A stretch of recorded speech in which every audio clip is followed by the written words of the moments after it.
Архитект Зубринов, елате тук да кажете няколко думи. Директорът на Националната институт за паметници на културата ще каже няколко думи, вероятно и за развитието на задачата.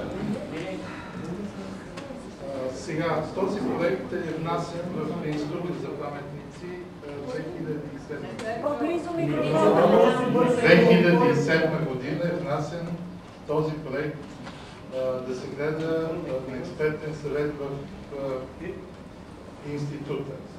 Още тогава този проект е отказан. Категорично. Първо... Този конкретен проект, така ли? Да, този конкретен проект. Идея за този конкретен проект. Така че за мен този проект е абсолютно незаконен. И трябва да се информира посланничката на Норвегия. Защото да се отпуснат такива пари, трябва да види всички съгласователни процедури. Още в самото начало това е отказано. Защото това никога не може да бъде такъв музей.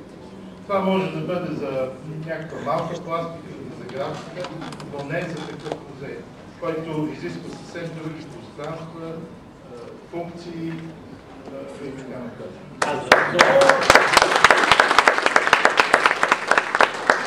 Защо според тебе ИПК се произнася дали това е за музей или не е за музей? Това не е... Защото това е паметник на културата с национално, с местно значение.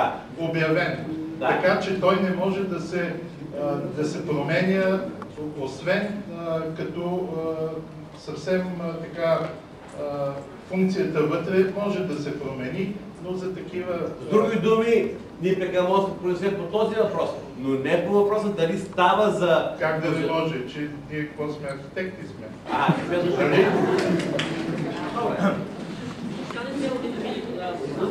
Дали? Много странни въпроси. Чекаме нещата. Задавайте и вие въпроси, бе. Така че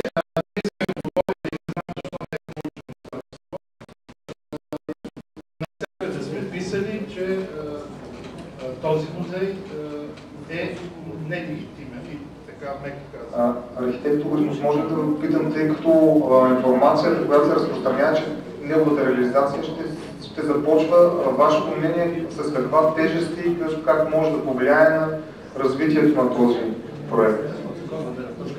Има режими точно за тази територия, които дори са подписани от сегашната тогава заместник-министърка, а сега заместник-директорка на Националната галерия Бисера Йосифова, с което се забраняват абсолютно всяко строителство тук, излагане на билбордове, реклами и така нататък.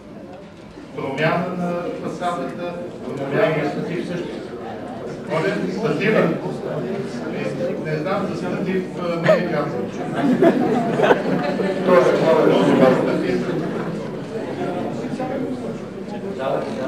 Това искам да кажа, поне че си тръгвам.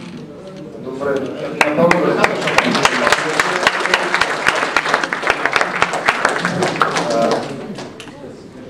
Ето, ако искате, ще ви дам. Дай на нас становището. Това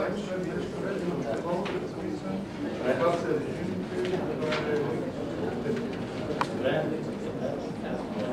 Имаме становище на Съюза на архитектите също. Не си за полезната информация, не само. Само да попитам, ако не беше тази дискусия се развила, колко време ще да е необходимо да научим, че този проект е незаконен? Тоест, той не е одобрен, не е минало необходимите одобрения в вашата институция. Мога да ви кажа колко време ще мине, но това е една идея, която първа трябва да се разработи, отново да се внесе в института, а ние сме отказали.